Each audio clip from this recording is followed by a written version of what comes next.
Waithaka Wa Jane akoretwo akiyumiria na gukorwo agicokia ciuria iria mafans ake makoretwo makiyuria.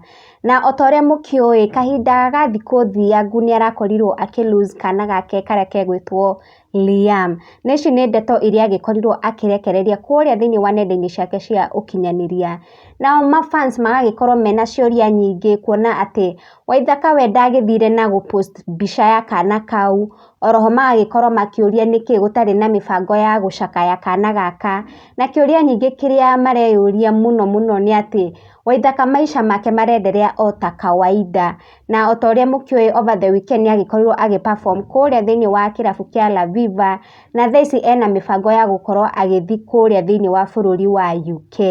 Na koguo mafans magakirigwo handu akorwo akimona handu akorwo agibanga uhoro wa macakaya ma mwana wake, we akoretwo akenderea na maisha make ta hatari undu ukoretwo uhwanikite. Na nyingi as a human ni moy ati mundu ekurikia ku lose a loved one ni akoragwo take a break niguo akorwo akimon mundu uria ukirikitie gukorwo akiehera.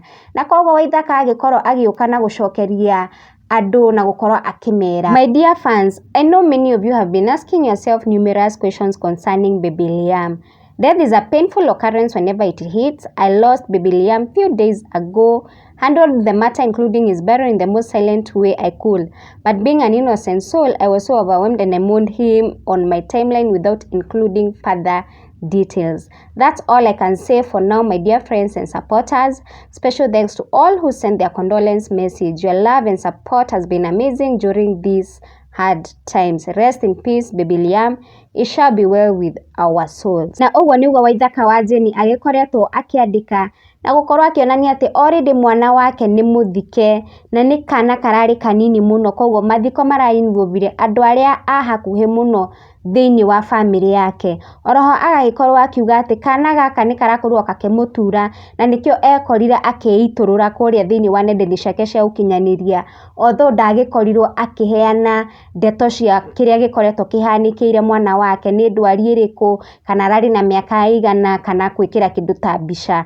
Na koguo agagicoka agacokeria mafans ake ngatho ni gukorwo makimusupport muno, gukorwo makimutumira ndumiriri cia gukorwo makimucomfort na cia kumuhe hinya, na nyingi agakiuga ati ni akenetio ni wendo ucio onetio ni mafans ake. Na koguo kiu nikio gitumi gia gukorwo Waithaka agikorwo akiendelea na maisha make o ta kawaida, kuona ati mwana ekurikia guthikwo maisha no muhaka mathie na mbere. Thank you guys for watching. Angikorwo ni rita riaku ria mbere ndugakiriganwo ni kuhit the subscribe button, na aria maragicokereria ringi ni thank you muno ni gukorwo mukinyitanira na nie. Ni ndimwendete muno na Ngai agikorwo akimurathima. Tuonane ringi in the next video. Bye bye.